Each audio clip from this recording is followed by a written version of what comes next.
Assalamu alaikum dear students. Welcome to Shahid Sir's Education Point. Beta again I am with 5th semester students. Yes, of course, we are going to take another question from unit number 2, that's elementary education. So yesterday we talked about meaning of elementary education. Now today I am with you with another topic, that is objectives of primary education. No doubt आपके syllabus में नहीं है, लेकिन chances are there कि ये question आ सकता है. अगर लॉन्ग आंसर क्वेश्चन आता है meaning and importance of pre primary education, तो you can write it easily. Objectives बोलो या नीड एंड इंपॉर्टेंस बोलो, आप इसको ऐड कर सकते हो. अगर वहां पे क्वेश्चन आएगा need and importance of education, लेकिन यहां पे मैं अलग से वो नहीं पढ़ाऊंगा, वो ऑब्जेक्टिव्स के ही रिलेटेड होगा. ऑब्जेक्टिव्स और need and importance, you can also write objectives instead of need and importance, क्योंकि ऑब्जेक्टिव्स का मतलब ही है व्हाई प्राइमरी एजुकेशन और एलिमेंट्री एजुकेशन. क्यों हम एलिमेंट्री एजुकेशन या प्राइमरी एजुकेशन पे फोकस करेंगे? Because we must be knowing some important objectives. And what are these important objectives? Here we are going to discuss them one by one. Just stay with your Shahid sir. And अभी तक अगर आप लोगों ने मेरे channel को subscribe नहीं किया, तो do subscribe to my channel and hit the bell icon so that you can get my latest lectures and updates. Thank you. Okay, तो चलते हैं directly objectives of pre primary education. हालांकि मैंने बहुत सारे टॉपिक्स इसके रिलेटेड दे दिए हैं, या इससे पहले भी मैंने एक एक करके नीड एंड इंपॉर्टेंस आपको बताई है प्री प्राइमरी एजुकेशन के भी, और साथ में हमने थोड़ा बहुत प्राइमरी एजुकेशन के बारे में भी आपको बताया है. लेकिन चले कोई नहीं, यहां पे हम इन टर्म्स ऑफ ऑब्जेक्टिव्स हम आपके साथ डिस्कस करेंगे कि what is actually the need and importance. अगर मुझे टाइम आया तो ऑब्जेक्टिव्स के बाद मैं और एक लेक्चर प्रिपेयर करूंगा जिसमें हम डिस्कस करेंगे नीड एंड इंपॉर्टेंस अलग से. लेकिन यहां पे ऑब्जेक्टिव्स को भी अगर आप नीड एंड इंपॉर्टेंस लिखते हो तो कोई दिक्कत नहीं बेटा, यू कैन राइट. ओके, तो चलते हैं बेटा, स्टार्ट करते हैं. तो objectives of pre primary education की अगर हम बात करेंगे तो पहला ही पॉइंट आप याद रखेंगे कि प्राइमरी एजुकेशन में हमारा फोकस क्या होना चाहिए. Number first, mastery over the tools of learning. This is very important. अब देखिए, to give an adequate mastery over the tools of learning, there are so many tools of learning that we have to introduce at what level? Primary level और elementary level. तो उन tools को जो भी हम उन बच्चों को learn कराएंगे, जिन methods से हम इनको learn कराएंगे, जो material हम provide करेंगे बच्चों को जो कहाँ पे है प्री प्राइमरी एजुकेशन पे, तो उनको मास्टरी होनी चाहिए. यानी they must be very much knowing these things. Okay, तो that is why the primary objective जो है इसका, to give an adequate mastery over the tools of learning. So simple. Number next point पे आते हैं, हार्मोनियस डेवलपमेंट. अरे यार, ये तो कितनी बार हमने डिस्कस किया. हार्मोनियस डेवलपमेंट का मतलब क्या है? All round development. देखते हैं इसमें इस पॉइंट में क्या कहता है. To bring about a harmonious development of the child's personality by providing for his, yes, physical, intellectual, social, emotional, aesthetics, moral and spiritual needs. देखो बेटा, बच्चे में बहुत सारे नीड्स होते हैं जो इसको फुलफिल करने होते हैं. चाहे हम स्कूल की बात करेंगे या होम की बात करेंगे, पहले ये सारी चीजें होम में फुलफिल होनी चाहिए और आफ्टर दैट स्कूल में ये कंप्लीट हो जाते हैं. ठीक है, क्योंकि बच्चा जो है फैमिली में 6 साल तक ये मैक्सिमम टाइम स्पेंड करता है, और 6 साल के बाद ये मैक्सिमम टाइम जो है स्कूल में स्पेंड करता है. इसलिए स्कूल एनवायरनमेंट, जो कि कौन सा एनवायरनमेंट है? यस माय डियर, मैं प्राइमरी एजुकेशन की बात कर रहा हूं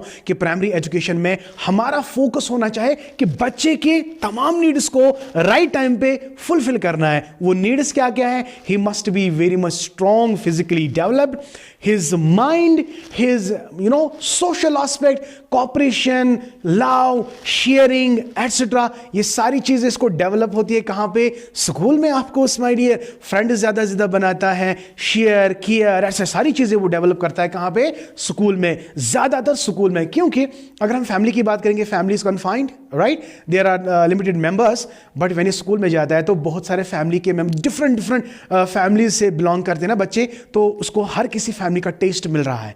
समझ आ रहा है ना बेटा?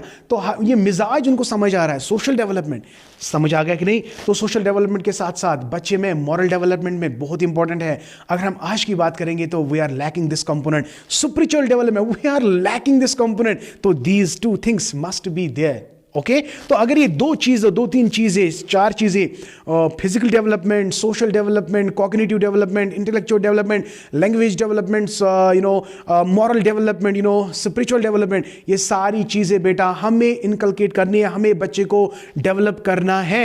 अगर ये सारी चीजें डेवलप होगी तो we can really say that there is a harmonious development, otherwise you can't. अगर आप खाली 2-3 डायमेंशंस पे क्लिक करते हो, like physical development, social development, intellectual development, you cannot say it is a holistic growth. No, holistic growth is there when you achieve all the components.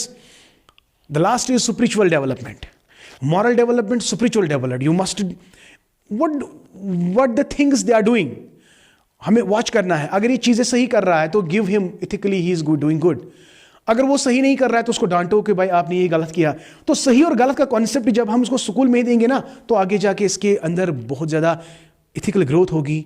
I mean to से moral development, सारी चीज़ें जो भी development में आते हैं, aesthetic, intelligence, whatever, तो जब ये सारे डेवलपमेंट हम बच्चे में करेंगे तो that's called what? Harmonious development. I hope बेटा this is very clear. Okay, now coming to the next. अब ये प्राइमरी का बच्चा है, 6 से लेकर आगे आगे 6 से 14 साल तक, तो हमें और एक कंपोनेंट इसमें ऐड करना है। हमें खाली इन कंपोनेंट्स को ध्यान में नहीं रखना है, तो और एक ऑब्जेक्टिव है यहाँ पे, या उसको नीड भी कह सकते हैं। हमें इसको क्या बनाना चाहिए? Good citizen, yes, and national integration. ये कॉन्सेप्ट बिल्ड करना है। We must love our nation, we must develop the patriotism, patriotic attitude among the children, right? The country you which belong, we must love that. Okay, the country you love, the country you belong, you have to behave a good citizen. हमें एक अच्छे citizen की तरह रहना है। तो what are your duties as a citizen?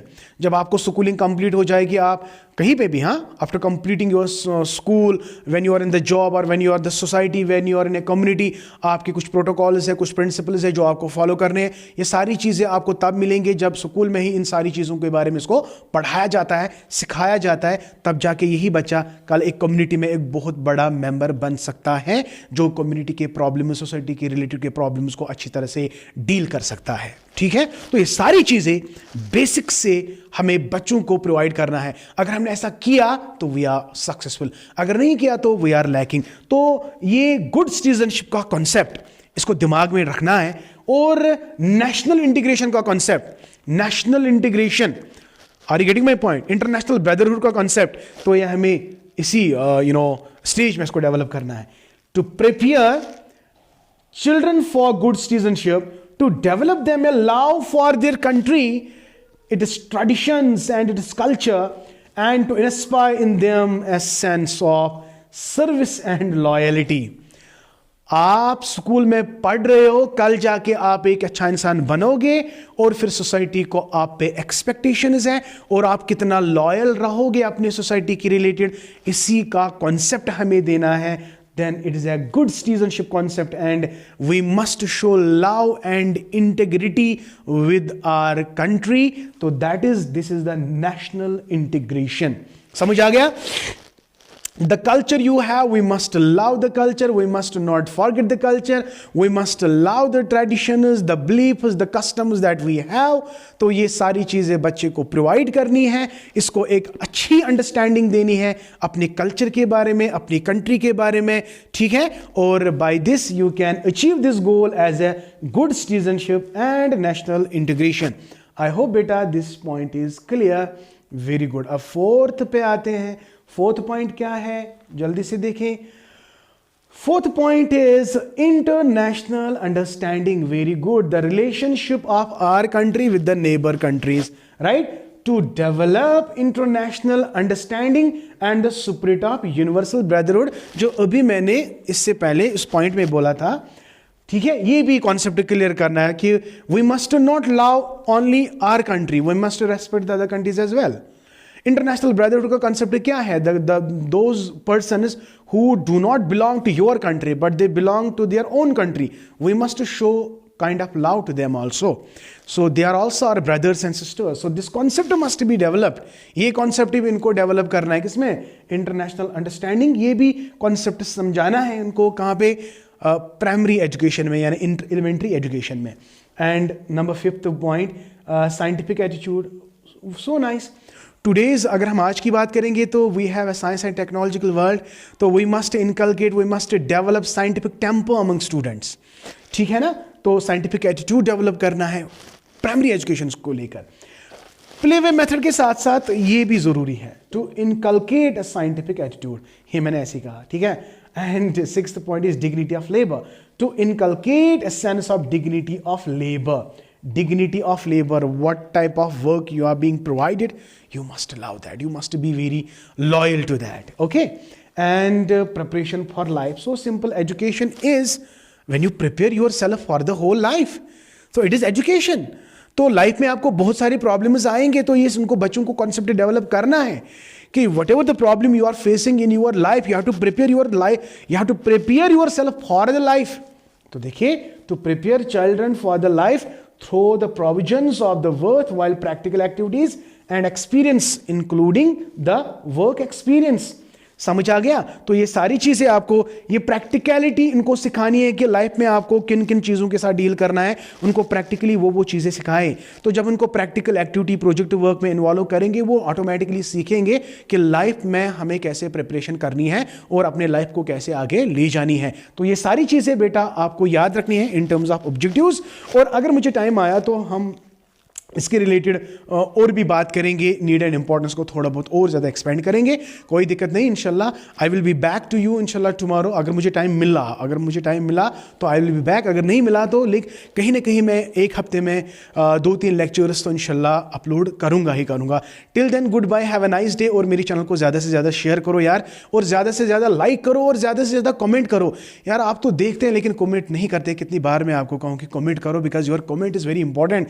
Your comment is my confidence and your comment is my encouragement. So I wish you all the best, and you also wish me best, and try to share my channel as fast as you can. Thank you. May Allah bless you, and keep always learning.